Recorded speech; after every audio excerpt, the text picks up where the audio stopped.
Okay, everybody, look at that.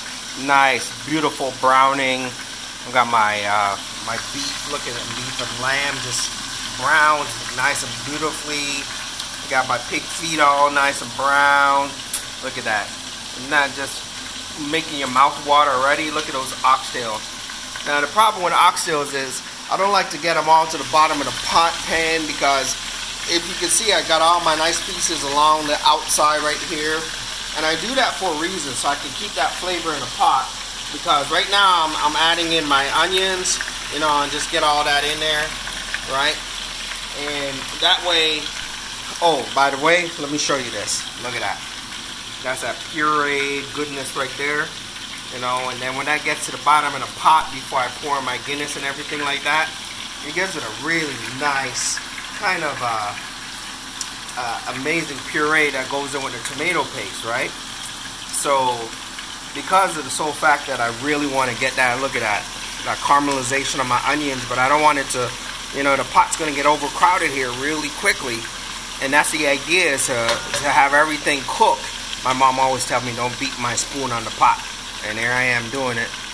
But, you know, what can I say? So I've already added in that, and I'm going to add in my celery and my carrots in there. You know, I'm really starting to just layer my pot right now before I add in all my liquids.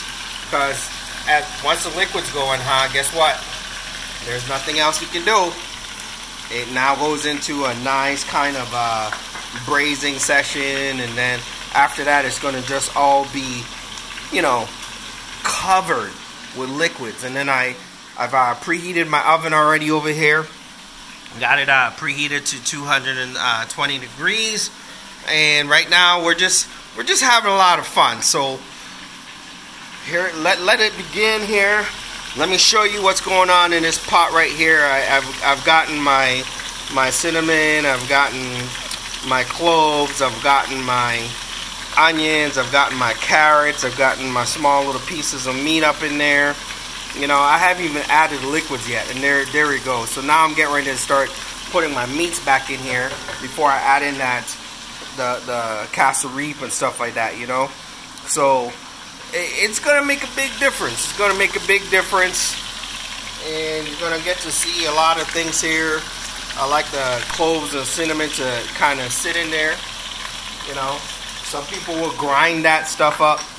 Now, one of the things I really love is I love allspice, right? Now, allspice is one of those things where a lot of people will throw it all in the salt. I like to, after I've cooked my meat, I kind of like to sprinkle some allspice, you know, right on top of that cooked meat. So while it's sitting there before it goes back in the pot, it kind of has an opportunity. Now, mind you, I'm using grounded allspice. You can use allspice cloves and everything. But it really just starts to get into the flavor of the meat. Can you see it already just sitting on there?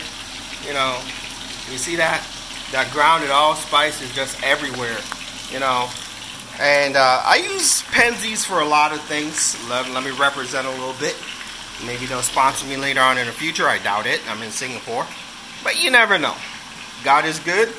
But, oh, I can already smell it. That caramelization is already starting to take effect. So now it's time to get busy. So I'm going to start building my pot here, and I'll get back to you.